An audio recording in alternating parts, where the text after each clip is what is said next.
Julian Alvarez, Julian Alvarez, Julian Alvarez. We're going to get into this transfer topic. Barca's number one target. And all the rumors, facts, stuff. So let's start with the player itself. Julian Alvarez. World-class player. What can he do? Good off the ball player, presser, well, same thing. He can score goals, free kicks. He fits Barca's style because he can move to different places, which is what we like. We like a player to have more than one role.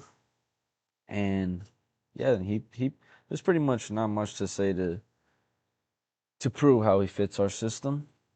And let's just talk about how the whole transfer saga, the whole transfer drama, whole shebang bang. All right, and remember this all started around like March, April when they were asking him what he was gonna do for the future, and he was just telling people, he doesn't know, what he's gonna do. He's gonna see what the season. He's gonna see how the season turns out, and then assess his options. Fast forward, loses the Copa del Rey final. Fast forward, misses out on Champions League final against Arsenal. And I feel like that was really the turning point for Alvarez. I know because that's two trophyless seasons for not or who knows how many. I don't even know how many. But for him, with Alvarez on the team, there's two trophyless seasons. And Alvarez is a winner, bro. He has World Cup, he has Champions League, Copa de Libertadores. He has so many trophies.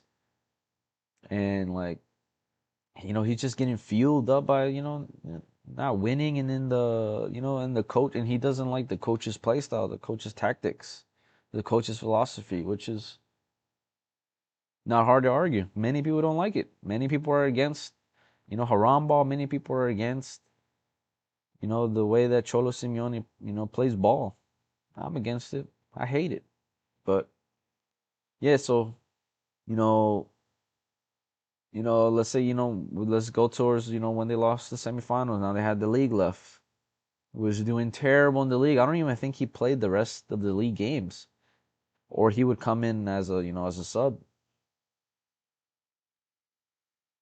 And you could just see it in his body language, and his and in you could just see that he just does not want to be there anymore. He wasn't even in training this last couple weeks. Supposedly because of an injury, because of a foot injury, but he wasn't there. Yeah, and reports, rumors, confirmed sources are saying like he wants to join Barca. Like I'm down to go. Like I want to go. I want to win. I want to be part of something that could potentially be crazy. And he's pushing it. He's pushing it. And Atletico are kind of like mad about it. It's like when you find out, your girl is cheating on you with another person, and you're just in denial. You can't accept it. No. And they crashed out. They crashed out online. They crashed out. They crashed out. Talking, they mainly. I feel like they were mainly crashing out on like reporters, like Fabricio Romano. Mainly him. Because it seems like he just each day like trying to like rage bait Atletico. Atletico's joining. Atletico wants this, and Julian wants this. Julian wants to join. He wants to leave. Barca made a bid, and then like Atletico are acting like oh, what the heck is going on? Like they don't know they don't know what to do. I know they're under pressure. It may seem like you know it may seem like they might have the upper hand, but if anything, I think they're crumbling because Atletico live by this philosophy of if a player doesn't want to play for Atletico Madrid, if he feels, he doesn't want to be here, we're selling him. Kind of like Barca, right? Well, not really like Barca. That's Johan Cruyff's little saying. But yeah, and Cholo Simeone fits by that. He fits by that philosophy. You know, you can even says right here, he's an unexpected fundamental figure in the whole operation.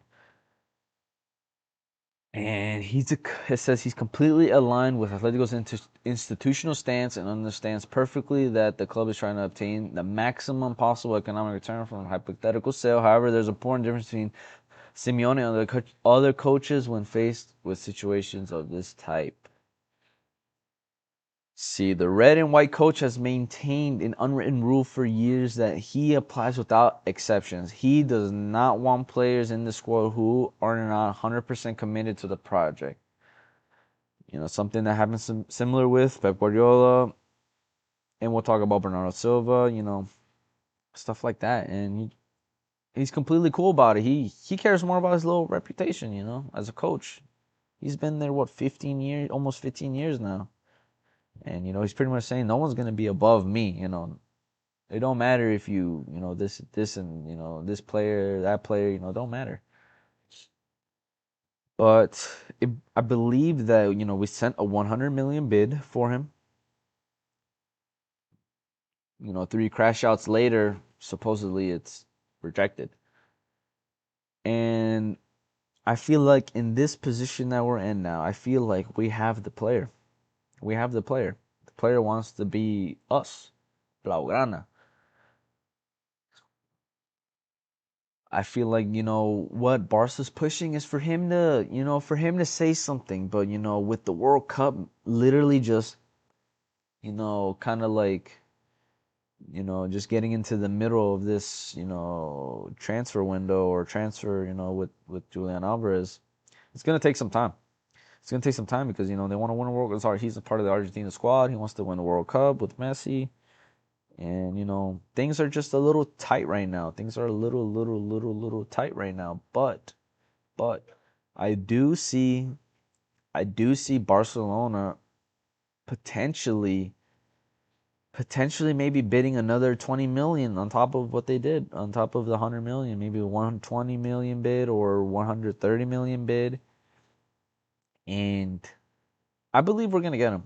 I believe we're going to get him. But there's many things that different people are saying, like Julian, from the president of Atletico Madrid. Julian has a 500 million release contract.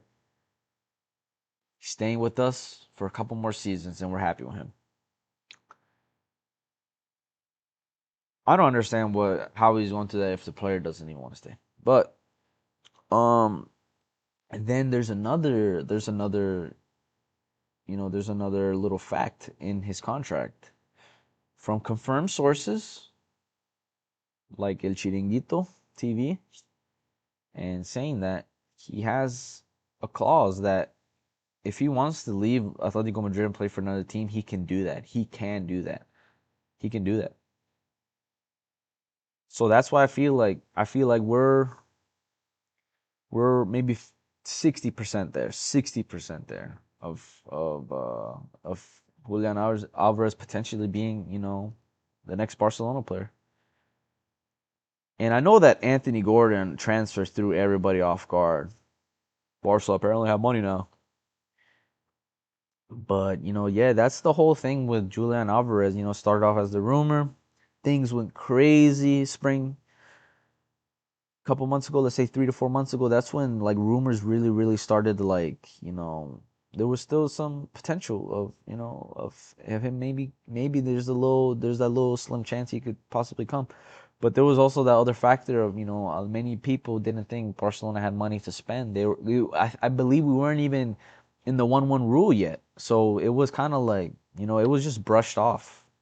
It was just brushed off for a while. But now, since season's over and you know, I believe our coach Hansi Flick has maybe his role has probably been increased, or I don't know how to put it. He's gotten a bigger role where, or actually, let me rephrase that.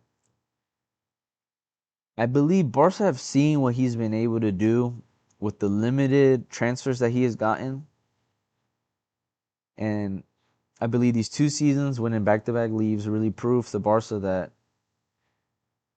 with the right people, the right quality players, we could go for the Champions League. We could go for the Champions League. That's our number one objective. That's our dream right now.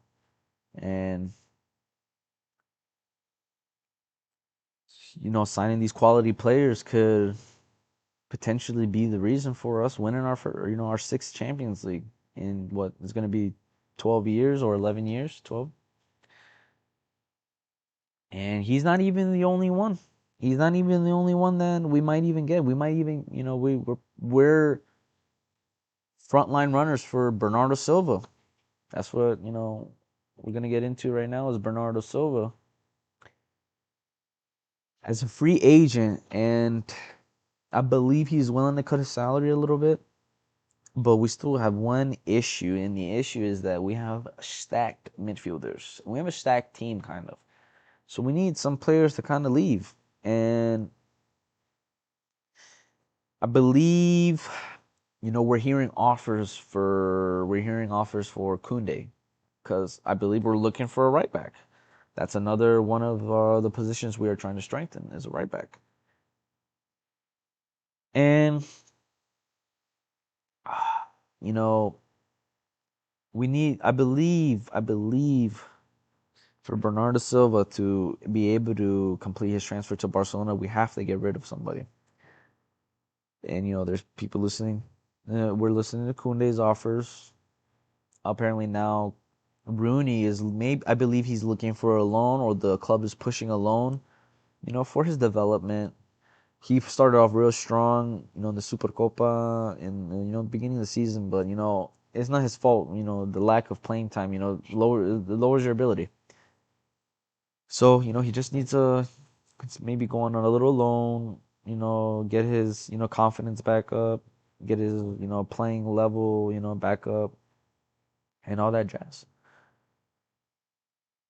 And then now talk about Marc Casado. And I like Casado. Casado's he's good. It's weird. He's definitely been game changers for us for a couple games. Can't remember the games. Yeah, apparently Premier League, Ligue 1 is listening to, not listening, is, keeping out an eye out for him. I believe Crystal Palace and AS Monaco, are looking to, they're looking to potentially sign him. They're looking to potentially sign him, man. How would I feel about Casado leaving? It's weird to say because there's some days he's a good midfielder. There's some days he performs well, gives out assists. I would say he does give out assists pretty frequently when he plays frequently. But we're going for.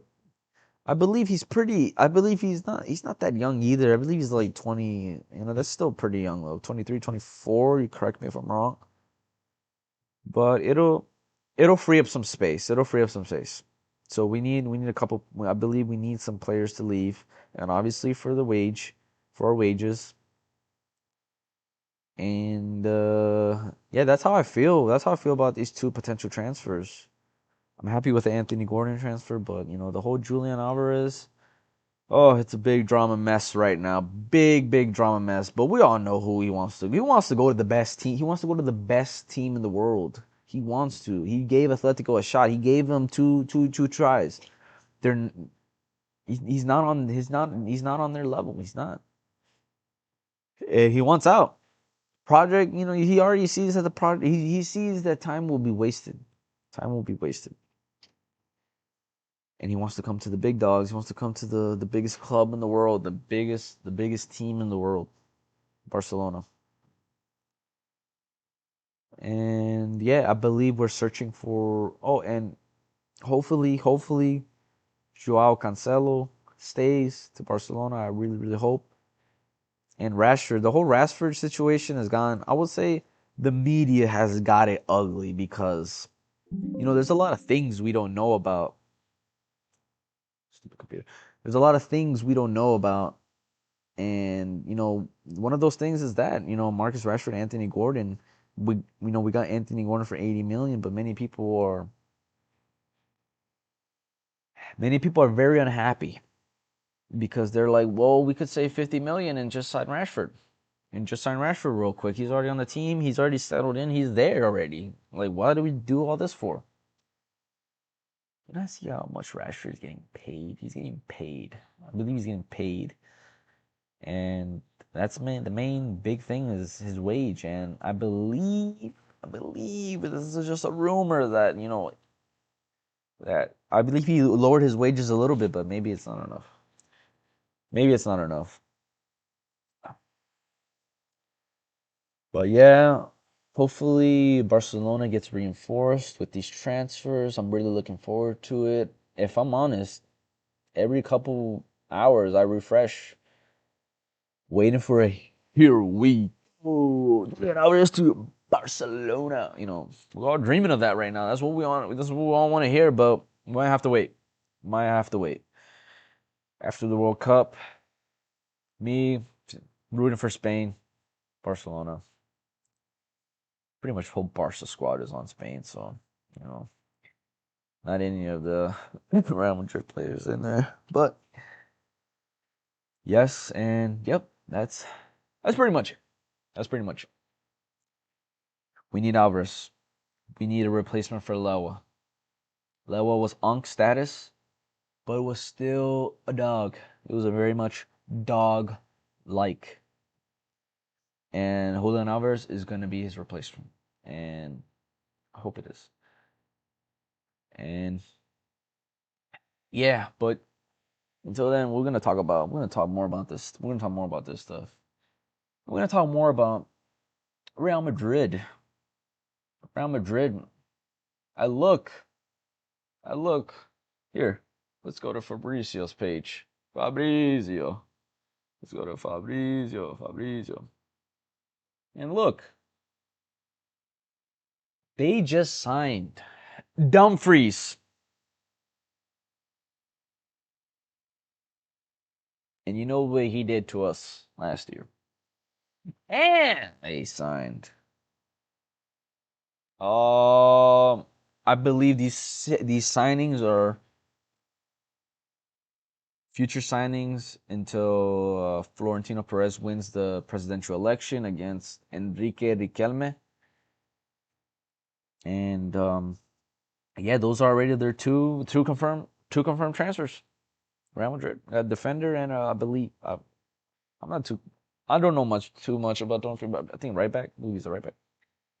And that's a problem for Trent. I just got Trent.